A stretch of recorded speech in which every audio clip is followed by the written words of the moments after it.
मजबूरी में गए हैं प्रधानमंत्री के आवास पर। अगर आप सुन लेते हैं यहाँ पर तो हम नहीं जाते। क्या प्रधानमंत्री स्टेटमेंट नहीं दे सकते हैं? युवाओं के लिए आप बाहर बोल सकते हैं, सदन में क्यों नहीं बोल सकते हैं आप? अब आपके आपस के विवाद को मैं सीट पे बैठ के नहीं मिटा सकता। हमारा डिमांड वेरी क्लियर है, education minister should be resign.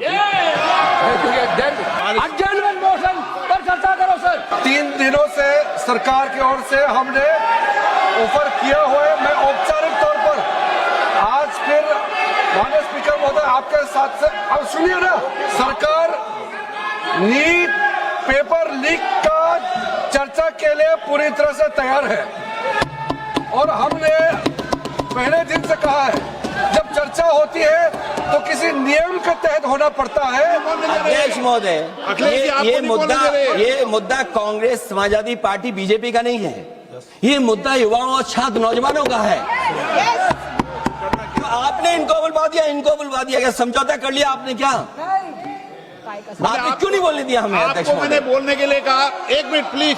नहीं, आपने समझौता क्यों कर लिया? फिर ये पक्ष ठीक नहीं है अध्यक्ष। मैंने ये युवा छात्र नौजवान हम सब के हैं, हम सब लड़ रहे हैं उनके लिए। छात्रों की नहीं सुनी जाएगी तो सड़कों पे आएंगे। और जो सरकार ने व्यवहार किया है, इस्तीफा तो क्या है? इस्तीफा तो जब चाहेंगे तब मंत्री ले लेंगे, सदन के बाद ले लेंगे। लेकिन सवाल ये जो छात्रों के साथ व्यवहार हुआ है, उनके हाथ तोड़े, सर तोड़ा, उनके कपड़े फाड़े, क्या बेटियों के कपड़े फाड़ेंगे आप?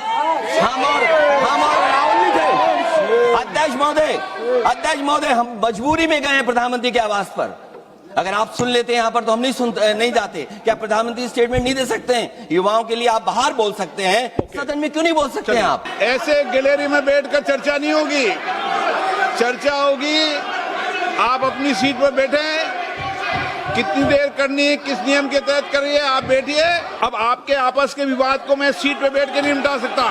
सदन की कार्रवाई 2 बजे तक स्थगित की जाती है।